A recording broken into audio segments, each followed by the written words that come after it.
Well, it might be the Outlaws' first visit to Kennedale, but racing in this town goes way back, all the way back to 1963. That's when Cowtown Speedway was born. If you're in the pit area at Kennedale Speedway Park, all you have to do is walk across the field through a little fence and you'll find what's remaining of Cowtown Speedway. Cowtown opened in 1963 and ran all the way until 2012. Kennedale Speedway Park, where the Outlaws run tonight, that opened in 1999. So do that math. That's 13 years of Kennedale and Cowtown racing against each other when they're literally right next to each other.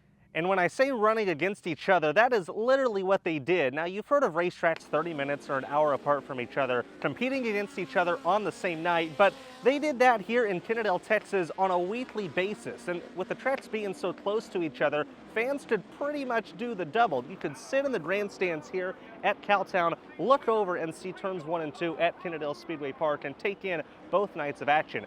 Some drivers would even run a class at both racetracks. Kyle Jones told me that he'd run a car here at Cowtown, then walk across the field to KSP, run a different car and obviously a different class, and then go back and forth throughout the entire night. Unfortunately, Cowtown had to close after the 2012 season due to some disagreements with the local government, and while not much of the racetrack is left, obviously, it's still pretty cool whenever you're at Kennedale Speedway Park to walk over here and see what was at one time a really cool racetrack here in the state of Texas. Many fans dream of being able to pull off a double, going to 2 different racetracks in the same day and seeing 2 different events, and back in the day, it was pretty easy here in Kennedale, Texas.